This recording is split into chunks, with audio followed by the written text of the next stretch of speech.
Bom dia, irmãos. Graça e paz do Senhor a cada um de vocês. Amém? Para mim um privilégio, para mim uma alegria estar aqui, rever queridos irmãos, colegas pastores, rever alguns irmãos que eu estive da última vez aqui, que já estavam aqui, gente nova também que eu não conheci. Para mim é uma grande alegria. Nesse domingo, por algumas razões ministeriais, eu não viajei para João Pessoa, onde eu estou sempre aos fins de semana, e pensando em cultuar a Deus, e mencionei para nossa irmã Luana, nós estávamos voltando ontem de uma programação da UPH, que eu estaria nesse domingo aqui, e ela imediatamente comunicou ao reverendo Roberto que me estendeu esse convite, e eu estou muito feliz de poder adorar a Deus. Sabe que crente no domingo, ele procura logo uma igreja, mesmo quando teoricamente ele teria um dia de folga. Teoricamente hoje eu estaria pela manhã sem nenhum compromisso ministerial. Mas a gente não está aqui porque tem compromisso, né, ministerial. A gente está aqui porque Deus nos reúne como seu povo, o rebanho do seu pastoreio, e antes de ser pastor a gente é ovelha. E sendo ovelha, a gente quer estar junto com o nosso pastor. Então vamos abrir a palavra do Senhor naquele salmo que talvez seja o salmo mais conhecido de todos. Qual é o salmo mais conhecido de todos? Aquele que todo mundo já sabe, é o Salmo 23, olha aí. Todo mundo lembra logo do Salmo 23. Abra sua Bíblia no Salmo 23. E enquanto você abre, deixa eu contar uma história de quando eu era criança. Um dos brinquedos que eu ganhei, que eu gostei mais, era um saquinho com pequenos bichinhos de plástico. E tinha duas coleções. A coleção 1 era a fazendinha. Então tinha lá uma vaca, tinha um cavalo, tinha uma ovelhinha, tinha um porco, tinha uma galinha. Todos aqueles animais que a gente chama domésticos e que estão numa fazendinha. E eu olhei para aquele primeiro que eu ganhei e eu não achei muita graça naquela vaquinha, naquele cavalo, naqueles bichinhos da fazenda. E aí eu reclamei, eu me lembro como se fosse hoje, minha mãe trazendo um outro saquinho de brinquedos. Aí esses eu gostei, porque tinha o leão, tinha o tigre, tinha o urso, tinha o gorila, eram todos fortes, eram animais selvagens, eram animais que eu dizia assim, se eu fosse um animalzinho, eu queria ser um gorila, queria ser um rinoceronte fortão, que todo mundo tem medo. E aí eu emprestei aqueles brinquedinhos lá da fazenda para minha prima Valéria. Afinal de contas, na minha cabecinha infantil, aquelas coisinhas assim que não tinham muita força e que não eram animais muito assim dominantes, como o leão, o rei da floresta, era coisa de menina. E aí eu, como menino, ia ficar com os bichos mais fortes. Toda criança, em algum momento, imagina assim, se eu fosse um animal, que animal eu seria? E é curioso porque, normalmente, quando a gente pensa como criança, ou as crianças ainda hoje pensam sobre que animais elas seriam, nenhuma delas diz assim, eu queria muito ser uma ovelhinha. Eu queria muito ser uma ovelhinha. Ovelhinha é um bichinho sem graça, viu? É um bichinho sem graça. Dificilmente eles estão sozinhos, tem que andar em rebanho, né? Eles precisam de alguém colocando comida, porque eles mesmos, se não colocar comida, eles não vão caçar pela comida. Alguém tem que levar e colocar a água, e dependendo da água que colocar, ele bebe tanto a água barrenta como a água cristalina. Se de repente algo assusta, ao invés de enfrentar a ovelha, corre, e quando uma corre, as outras seguem. Então, mesmo para nós hoje, ovelhinha não é uma ideia, um animal que atrai a atenção da gente, que a gente vê muitas virtudes, muitas forças, muitas qualidades. Qual é a qualidade que a ovelha tem? Quase a gente não consegue encontrar. Talvez por isso nós olhemos para esse salmo da perspectiva do pastor. Todo mundo diz que esse salmo é o salmo do pastor. Afinal de contas, ele começa dizendo assim, o Senhor é o meu pastor. Mas preste bem atenção, o texto não é escrito com o olhar do pastor sobre a ovelha.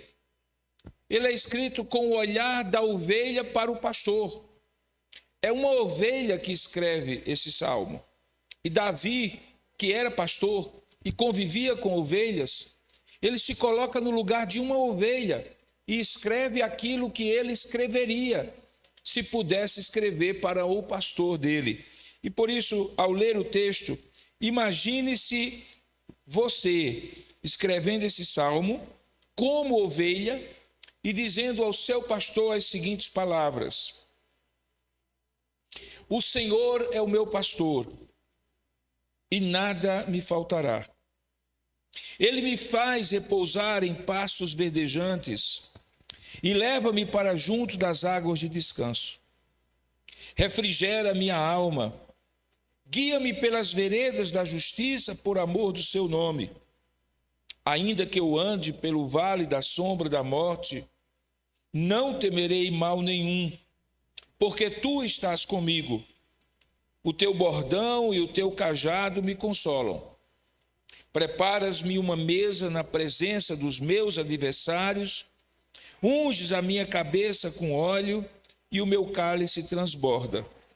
Bondade e misericórdia certamente me seguirão todos os dias da minha vida, e habitarei na casa do Senhor para todo o sempre. Amém. Curva a sua cabeça ainda, vamos ter um momento de oração.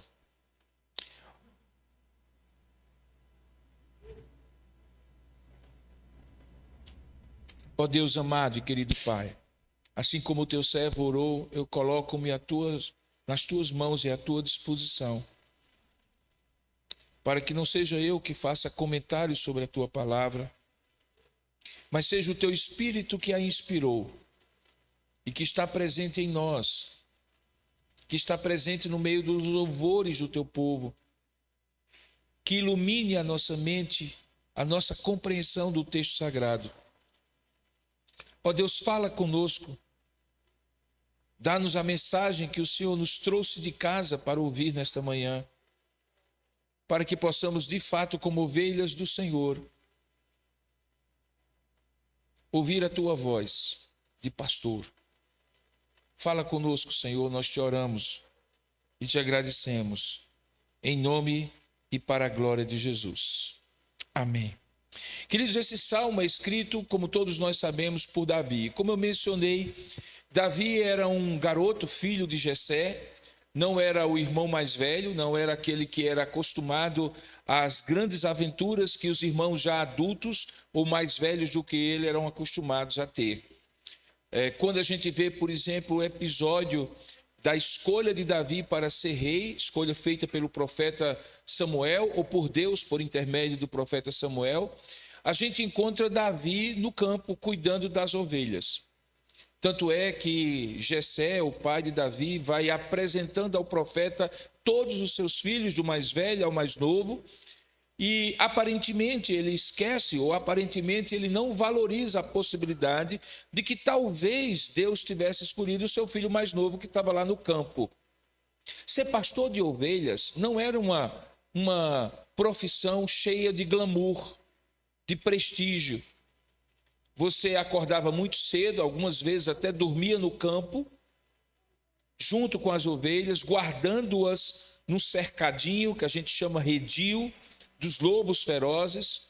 Algumas vezes o pastor dormia ao lado das ovelhas, de modo que quando ele acordava pela manhã, o cheiro dele não era agradável, porque apesar das ovelhinhas serem muito fofinhas, elas não são cheirosas. E então não era alguma coisa que alguém nascesse e se criasse dizendo assim: o meu sonho de vida é ser pastor de ovelhas. Mas havia uma necessidade de alguém ter as ovelhas, guardar as ovelhas, cuidar das ovelhas. E Deus chamava, assim como chamou Davi, do meio das ovelhas para alguma coisa muito maior. Então, quando a gente olha para Davi que escreve esse salmo, era um menino comum, que cuidava de ovelhas, era o mais jovem da família e que jamais passou pela sua cabeça que pudesse se tornar rei de Israel. No entanto, quando ele é chamado por Deus, aquela experiência de ser pastor de ovelhas ainda muito jovem, foi fundamental para ele compreender melhor qual era a missão dele. E então, em algum momento dessa trajetória, ele escreve esse salmo, que é um salmo de devoção. Davi, para passar o tempo, enquanto cuidava das ovelhas, certamente tinha uma pequena harpa, uma pequena lira junto dele, em que ele dedilhava aqueles acordes ou aquelas notas e ia cantando para passar o tempo, enquanto as ovelhas estavam pastando. Mas havia momentos em que, obviamente, ele tinha que levantar a cabeça e conduzir as ovelhas para um lugar onde o campo fosse melhor, o pasto fosse mais rico, para que elas engordassem e ficassem saudáveis. E em algum momento, no meio do dia, ele também precisava levar aquelas ovelhas, porque as ovelhas não iriam sozinhas, ovelhas não se conduzem sozinhas, ovelhas precisam de pastor, e é o pastor que leva para o pasto verdejante, e Davi em algum momento precisava levar também para as águas de um riacho, ou de um pequeno lago, ou de uma pequena poça de água que a chuva havia retido. Ao mesmo tempo, Davi sabia que, conduzindo de um lado para o outro, não havia apenas campos abertos e seguros, onde ele poderia ver de longe algum lobo, algum animal ou algum salteador que roubasse as suas ovelhas. Ele tinha que passar algumas vezes por dentro de pedras, por vales profundos, cuja luz do sol não iluminava no fundo do vale, e que ele chama nesse salmo de Vale da Sombra da Morte. E era de fato um vale perigoso, um lugar perigoso, porque muitos salteadores e animais emboscavam pessoas e animais escondidos no meio daquele vale. E dentro daquelas escarpas, dentro daqueles rochedos que havia de um lado e do outro, quando todo o rebanho tinha que fazer fila indiana e passar um de cada vez, era muito mais fácil que um animal ou que um salteador de repente tomasse aquela ovelha. Davi sabia que naquele momento, que era um momento de perigo, ele tinha que contar com o seu Senhor. Veja, tudo isso Davi põe em poema, na forma de poesia, neste Salmo 23. Porque era a experiência dele de ser pastor, mas também é a experiência dele de ser ovelha. Porque ele se coloca na condição de ovelha, mesmo não sendo uma ovelha literalmente falando, porque ele reconhecia que acima do pastorado que ele dava, que ele oferecia para as suas ovelhas, que eram animais, havia um pastorado que não era dele, mas que era do Deus a quem ele conhecia, a quem ele havia sido apresentado, a quem ele confessava como seu Senhor e Deus, e que ele chamava também de pastor. E é por isso que, embora sendo pastor, ele escreve esse salmo na condição de alguém que é ovelha do Supremo Pastor. Por isso ele coloca na primeira pessoa: o Senhor é meu pastor. Porque ele não estava se colocando na condição de alguém que cuidava de ovelhas, mas na condição de uma ovelha que era cuidada por um pastor. Se você olhar aquilo que ele escreve aqui, você perceberá alguns elementos, algumas coisas muito importantes dessa relação entre ovelha e pastor, e que eu gostaria de destacar nessa manhã. A primeira delas é a relação de provisão. A relação de provisão. E que está explícita aqui, muito clara, logo no primeiro versículo. O Senhor é meu pastor e nada me faltará. Alguns que entendem bastante do texto na língua original que foi escrita, o hebraico, dizem que na verdade seria melhor traduzida que se dissesse assim: o Senhor é o meu pastor e de nada sentirei falta. E quando se coloca assim, de nada sentirei falta, o que tem na mente de Davi é que toda a provisão que Deus teria para ele, em todos os sentidos da sua vida, estava na mão do seu pastor. Provisão não é apenas aquilo que Deus coloca dia após dia, o que é maravilhoso sobre a nossa mesa. Não é apenas o pão nosso de cada dia. A provisão do Senhor também são as oportunidades que Ele, de maneira soberana e graciosa, vai abrindo para nós e nos fazendo entrar por elas. Deus provê oportunidades. Deus provê chances para nós.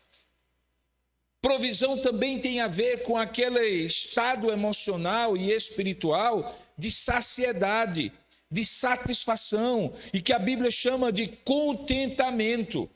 O apóstolo Paulo coloca isso nos seguintes termos: eu aprendi a andar bem, estar bem, quer na abundância, quer na escassez. E então, depois de falar várias situações extremas em que tudo estava indo bem, mas também outras em que tudo estaria indo mal, ele diz: então, por isso eu posso afirmar, tudo posso naquele que me fortalece. Porque provisão não é apenas o pão, provisão é o amor cuidadoso de Deus sobre nós, como um pastor cuida de uma ovelha. A provisão é aquele contentamento interior que nos faz acordar pela manhã sem saber como será o dia, e, no entanto, saber que o nosso pastor nos conduzirá, que nós dependemos dele, porque quem crê na provisão de Deus cria uma dependência de Deus. Veja, o que vem de Deus para nós é provisão, e o que deve vir de nós para Deus é dependência. Toda ovelha que crê na provisão do seu pastor depende dele. E é maravilhoso depender de Deus. É maravilhoso saber que, por mais forte que seja o nosso braço, por mais inteligente que seja a nossa mente, por mais pessoas que nós conheçamos, por mais dinheiro que eventualmente tenhamos, a nossa vida está nas mãos do Senhor e dependemos dele para tudo e sobre tudo. Porque se o Senhor não for por nós, nada prosperará na nossa vida. Porque o Senhor é meu pastor e de nada sentirei falta. Portanto, o primeiro aspecto da relação de uma ovelha com o seu pastor é uma relação de provisão e de dependência. Você depende de Deus. Na verdade, todos dependem de Deus. Uns reconhecem isso e outros não. Aqueles que reconhecem isso são felizes porque se sentem cuidados. Coisa boa na vida é você saber que alguém cuida de você. Nós somos ovelhas, não somos cachorros que não têm dono e que perambulam pelas estradas e pelas cidades. Nós somos ovelhas, comemos da mão do nosso Senhor e por isso dependemos dele. Nos dias de hoje, muitos jovens como vocês são ensinados a criar independência. Claro que existe, num sentido, algo muito bom em ser independente, em evoluir, em crescer, se desenvolver, trabalhar por si mesmo, ter o próprio dinheiro, crescer na sua educação, não ficar dependendo de outras pessoas, pelo contrário, até poder ajudar outros, constituir uma família, ter dependentes, a esposa ou o esposo, filhos, uma família, enfim, mas não em relação a Deus. Em relação a Deus, por mais rico que seja, seja dependente. Por mais inteligente que seja, seja dependente. Porque existe graça em ser dependente. Existe graça em dizer: o Senhor é meu pastor e de nada sentirei falta. Que o pão nosso de cada dia é Ele que põe sobre a nossa mesa. É verdade que eu tenho que suar o suor do meu rosto.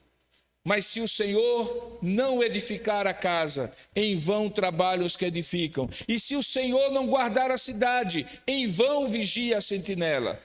Nós fazemos aquilo que temos que fazer, mas é Deus que faz as nossas mãos serem prósperas. Por isso que o salmista diz assim: confirma, Senhor, a obra das nossas mãos. Portanto, seja uma ovelha que dependa de Deus, porque o Deus que é seu pastor provê todas as suas necessidades em glória por Cristo Jesus. Essa é a primeira relação, provisão. Mas a segunda relação que esse texto estabelece é uma relação de proteção. Veja que depois de ele falar um pouco sobre essa provisão, quando ele diz que nos faz repousar em pastos verdejantes, imagina aquelas ovelhas naquela grama bem verdinha, diz que estava próximo de águas de descanso cristalinas, em que elas podiam refrescar-se do calor e tomar água, e comer, e tomar água, e comer, ou seja, um paraíso de ovelhas. Logo depois ele diz assim, que ainda que eu ande pelo vale da sombra da morte, não temerei mal algum. nenhum. Porque tu estás comigo, o teu bordão e o teu cajado me consolam, a tua vara e o teu cajado me consolam. Se tem alguma coisa que estabelece uma relação boa entre pastor e ovelha, é a relação da proteção. Se ele leva para águas tranquilas e pastos verdejantes, ele provê. Mas quando passamos pelo vale da sombra da morte, ele protege. E tudo que vem de Deus, em relação a nós, é proteção. Ele é o nosso pastor que nos protege. E tudo que deve ir de nós para ele é confiança. Confiança. Eu sou o filho mais velho da minha família. Meu irmão tem 3 anos e 8 meses mais jovem do que eu. Hoje eu estou com 60, indo para 61, e agora não faz muita diferença a idade dele para a minha. A gente quase não pensa nisso. Mas quando nós éramos pequenos, eu era o irmão mais velho que o protegia. Tem até uma expressão quando um pai falece e um filho mais velho fica responsável, que ele passa a ser o arrimo da família. Eu me tornei arrimo da minha família porque o meu pai morreu muito cedo, com 57 anos. E, de certa maneira, eu tomei conta da minha mãe e dos meus 2 irmãos mais jovens. Mas há algo na Bíblia que é maravilhoso, quando é dito que o Senhor é o arrimo da nossa sorte. O nosso pastor é aquele que cuida de nós e nos protege de todo o mal.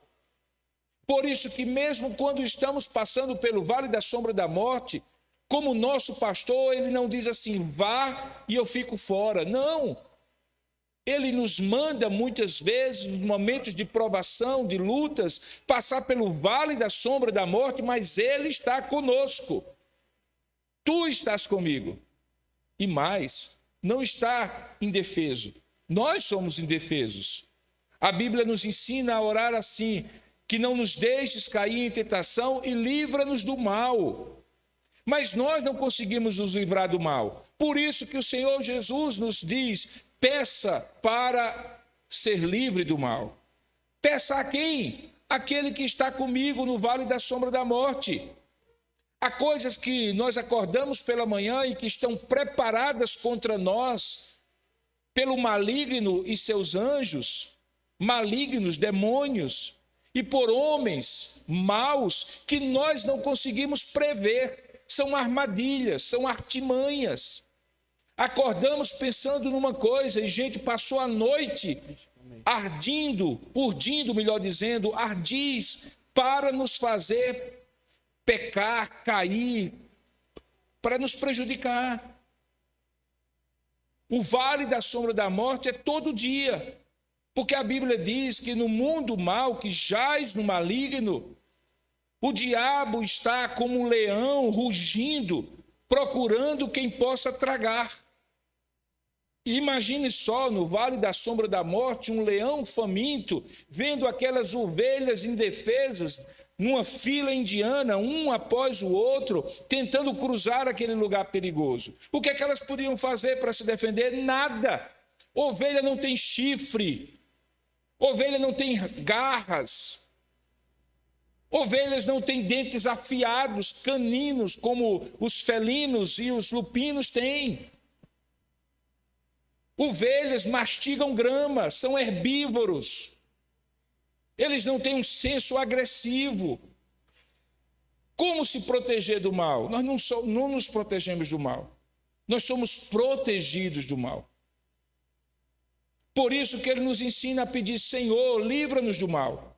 E por isso aqui ele diz, a tua vara e o teu cajado. Havia um longo cajado, que num momento lá de cima era curvado assim, e lá embaixo era reto, até o chão.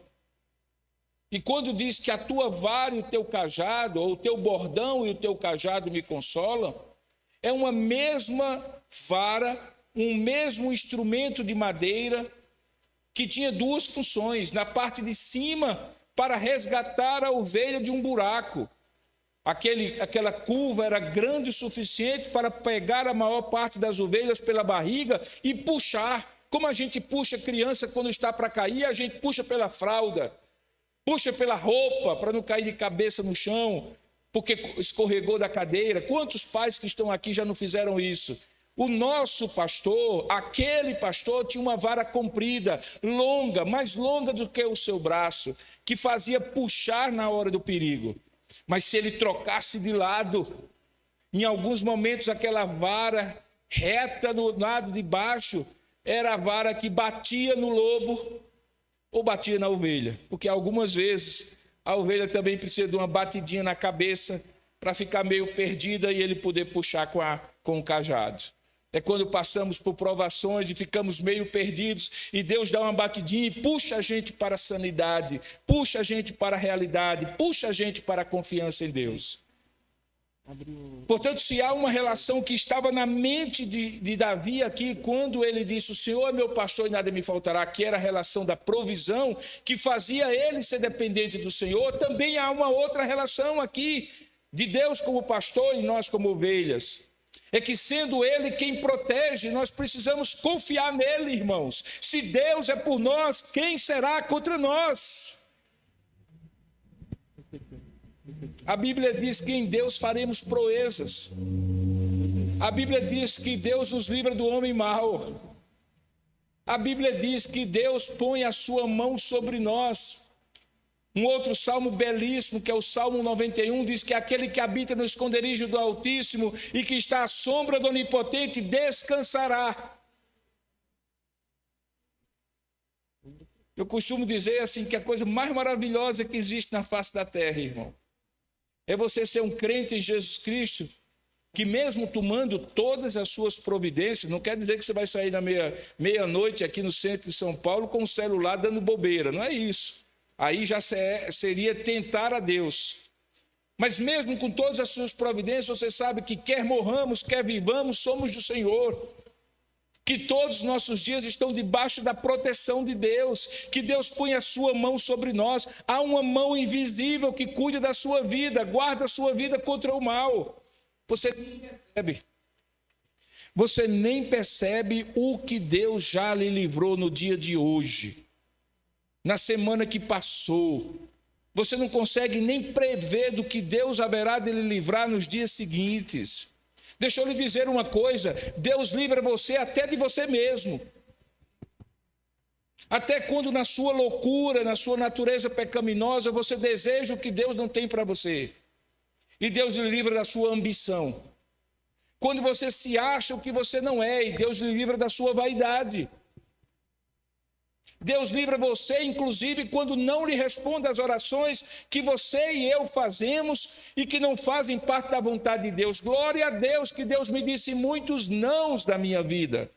Glória a Deus, porque quando eu olho para trás e eu penso assim, meu Deus do céu, se Deus tivesse deixado eu fazer aquilo que eu pedi a Ele, a minha vida hoje seria uma desgraça. E hoje eu olho para trás e disse, muito obrigado, Senhor, porque o Senhor disse não. Qualquer filho olha para um pai humano imperfeito, como todos os pais são, e depois que amadurece, olha e diz assim, ainda bem que meu pai me deu mais não do que sim, porque pai que dá só sim não é um bom pai. Agora imagine o Deus Todo-Poderoso que conhece o futuro, porque decretou o futuro, que sabe e escuta o que você está dizendo, mas isso não vai ser o melhor para ele, eu vou dizer o não. Deus lhe livra até mesmo de você. Deus livra você do diabo. Deus livra você do diabo. Do mesmo jeito que o seu filho Jesus foi levado pelo Espírito para o deserto para ser tentado, e o diabo não o tragou. Do mesmo jeito que o diabo, de maneira astuta e sutil, tentou Jesus naquele deserto, você também é tentado dia após dia. E Deus lhe livra se você confiar nele. Porque Ele livra e protege para que você confie nele. Olha, ainda que você ande pelo vale da sombra da morte, não tema. O oposto de temor é confiança. O oposto do medo é fé. Lembre, todas as vezes que Jesus chegava aos seus discípulos, a primeira coisa que ele dizia é, não temais. Por quê? Porque o temor é a falta da confiança. O temor é a falta de confiar que Deus controla todas as coisas. Eu costumo dizer, e vou repetir aqui, é muito bom você não querer nada que Deus não tenha para você e você não ter medo de assumir nenhuma missão que Deus lhe der. Se Deus disser, vá, sem temor, porque Deus haverá de lhe proteger de todo mal. Mas se você foi atento, você sabe que eu pulei um versículo, ou pelo menos uma parte dele, que é o verso 3. Guia-me pela vereda da justiça por amor do seu nome. Eu falei de provisão, eu falei de proteção, e agora eu vou dizer uma outra coisa que Deus, como pastor, faz comigo, e nós, como ovelhas, precisamos dele: direção. Agora, na nossa teologia, a teologia presbiteriana, na maneira de nós entendermos a palavra de Deus, quando falamos de provisão, de proteção e de direção, isso se resume numa palavra: providência. Providência é como Deus nos provê, protege e dirige a nossa vida. É a maneira como Deus mantém a nossa vida nos caminhos dele. E aqui, esse último elemento da direção, quando ele diz, guia-me pelas veredas da justiça, preste atenção no que ele está querendo dizer. Justiça é caminho reto. Justiça é retidão. Quando alguém dizia assim, essa parede está justa, é porque um prumo foi colocado e ela não está torta. A palavra justiça significa andar em retidão. Não tem a ver com o que Deus apenas faz conosco, mas com o conserto que Deus faz na nossa vida. A maneira como Deus nos ajusta para sermos em conformidade com o propósito original dele, que é um Deus justo. Justiça de Deus não é apenas quando Deus não permite que alguém faça injustiça contra outro, no sentido humano, embora também seja isso. Justiça da parte de Deus é quando nós somos retos, puros e santos como Ele é. E Ele nos fez para isso, porque Ele nos fez a sua imagem e semelhança. E em Cristo, essa imagem e semelhança é restaurada para que possamos guiar a nossa vida pela vereda da justiça. Deixa eu explicar isso do ponto de vista de uma ovelha. No mato não tem autoestrada, né? No meio da campina não tem asfalto, não tem placa, não tem sinalização. É por onde as ovelhas mais passam que a grama não cresce. E aí um caminho vai sendo formado. Os caminhozinhos vão sendo formados. E a ovelha não sabe muito bem fazer um caminho reto, né? Ela vai, às vezes, pelo caminho mais fácil. Se aqui está descendo e aqui está subindo, ela pensa assim, é melhor ir descendo do que ir subindo. Então, eu começo a ir todo dia por esse lado, todo dia por esse lado. A grama não cresce, aquilo vira um caminho, e o caminho me faz ver e querer continuar caminhando por aquele caminho. E nem sempre o caminho é reto, faz uma curva para lá, faz uma curva para lá. E quando você vai numa fazenda ou no campo, você encontra caminhos que são tortuosos. Só que caminhos tortuosos são mais cansativos. Nem sempre o que é mais fácil é melhor. Às vezes o que é mais cansativo e penoso é o que Deus quer para nós, porque facilidade gera flacidez, dificuldade gera formação do nosso caráter. A Bíblia diz que as provações purificam a nossa fé para que ela se torne agradável a Deus. Então, às vezes, o caminho todo tortuoso que nós estamos por costume, acostumados a andar, precisa ser colocado no reto. Inclusive, é uma promessa messiânica que quando Jesus viesse, ele aplanaria os montes e endireitaria as veredas do seu povo. O que é endireitar? É colocar na posição reta. É dirigir. Deus quer dirigir sua vida. Deus quer dirigir sua vida. Ele não quer ser um Papai Noel que provê tudo. Ele não quer ser um super-homem que lhe protege de tudo. Ele quer ser o seu Senhor. Ele quer dirigir a sua vida. E Ele provê e Ele protege porque Ele dirige a sua vida. O Senhor é seu pastor. E você é a ovelha dele. É uma relação de senhorio. Você não tem outro dono. Ele é o seu dono. Por isso que você o chama de Senhor. E por isso que ele lhe chama de servo, mas além de servo, ele lhe chama de amigo, ele lhe chama de ovelha, ele me chama de filho, ele lhe chama de filha. Esse Deus é maravilhoso. Ele diz assim: guia-me pelas veredas da justiça, por amor do seu nome. E o que é que eu tenho que fazer então quando ele provê? Quando ele provê, eu dependo. Quando ele protege, eu confio. Quando ele dirige, eu obedeço. Quando nós somos pequenos, o pai pega pela mão, a mãe pega pela mão para atravessar a rua. Nenhum pai diz assim: filho, pegue na minha mão se você quiser. Qual é o pai louco, a mãe louca que vai atravessar uma avenida cheia de carros e diz para uma criança: pegue na minha mão se você quiser? Não. Pega pela mão, quer a criança queira, quer a criança não queira. E se for pequeno, ainda coloca no colo. Até que ela consiga entender o perigo que está diante dela. E a criança que for obediente, segura de volta na mão do seu pai. E não solta. Mas se for desobediente, o pai segura para que ela não solte. Obediência, querido, a princípio é Deus segurando a minha mão para que eu não caia. Mas com o passar do tempo, eu tendo prazer em segurar a mão do meu pai, porque eu sei que ele me guia pelas veredas da justiça. Em certo momento, quando Jesus quis diferenciar quem é o bom pastor daquele que não é bom pastor, ele disse assim: as minhas ovelhas me ouvem a voz. Eu as chamo pelo meu nome. Elas me reconhecem e me seguem. Ovelha não vai na frente. Ovelha vai seguindo o pastor. O nosso pastor está diante de nós e obedecer a ele é livramento para nós.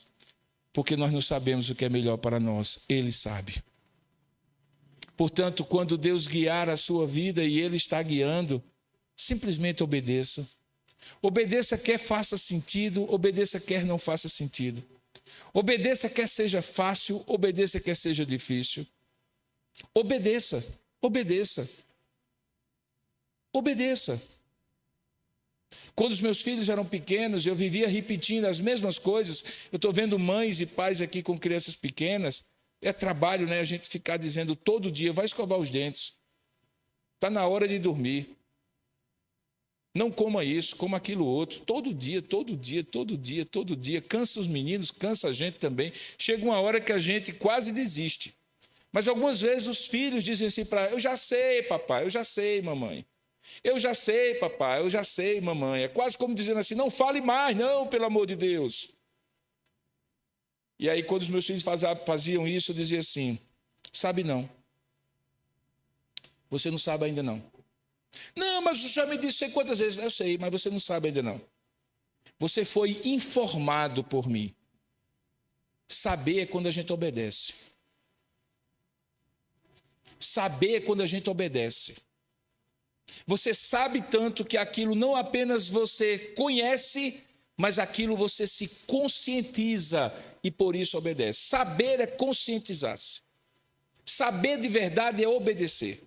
Não é apenas tomar conhecimento. Se você sabe pouco da Bíblia, mas o pouco que você sabe, você confia e obedece, você é um homem e uma mulher temente a Deus. Mas se você sabe muito da Bíblia e o muito que você sabe, você não confia nem obedece, você é mais tolo e mais ignorante do que aquele que sabe pouco. Porque Deus não nos julga pelo que apenas sabemos, mas por aquilo que sabemos, confiamos e obedecemos.